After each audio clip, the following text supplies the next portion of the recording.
నమస్తే అందరికీ. ఐఎమ్ చంద్రశేఖర్, మహాజన రాష్ట్ర సమితి, ఆంధ్రప్రదేశ్. రాష్ట్ర ప్రభుత్వం మెడికల్ కాలేజీలను దాదాపు ప్రైవేటు వ్యక్తులకు ప్రైవేటీకరణ చేస్తామని దాదాపు మెసేజ్లు వస్తున్నాయి. అవి క్లారిటీగా ఎప్పుడు మీరు మాట్లాడారు, ఎవరితో మాట్లాడారు, ఎవరికి చెప్పారు, ఏ విధానాలతో చెప్పారు, అలా ఎందుకు చెప్పాల్సి వచ్చింది, అలా చెప్పడానికి కారణాలేమి, ఎందుకు ఎవరికి భయపడి, ఎక్కడ భయపడి, ఏ వ్యక్తులకు ప్రైవేటీకరణ చేస్తే వాళ్ళు ఎంత ఇస్తామని చెప్పారు, ఎన్ని విధాలుగా గవర్నమెంట్ ప్రభుత్వానికి ఆధికం చేస్తామన్నారు, లాభాలు చేకూరుస్తామన్నారో ప్రజలకు క్లారిటీగా చెప్పండి. చెప్పిన తర్వాత మీ నిర్ణయాలు తీసుకోండి, ఇబ్బంది ఏం లేదు. బాగా గుర్తుపెట్టుకోండి.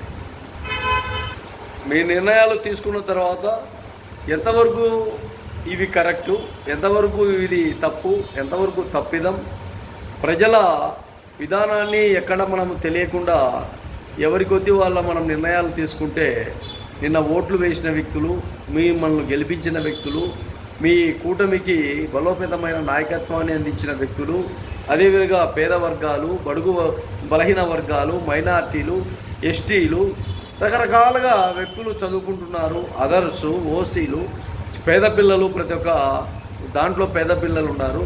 మరి వీరికి ఎన్ని విధాలుగా ఈ ప్రైవేటీకరణ చేస్తే ఆ మెడికల్ కాలేజీలలో ఎన్ని సీట్లు ఇవ్వగలరు?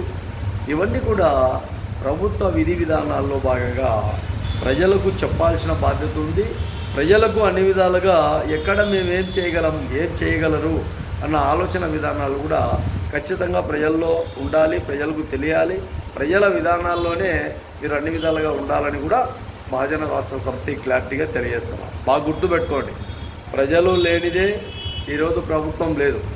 ప్రజలు లేనిదే ఈరోజు ఎంపీ లేడు, ఎమ్మెల్యే లేడు, ముఖ్యమంత్రి లేడు. ప్రజలు లేనిదే ఈరోజు మీరు అధికారంలో సీట్లో కూర్చొని దాదాపు 4 కోట్ల 5 కోట్ల రూపాయల ఒక బుల్లెట్ ప్రూఫ్ కారులో తిరుగుతున్నారు అంటే అది ప్రజల దయాధర్మం, దయాభిక్ష. బాగా గుర్తుపెట్టుకోండి.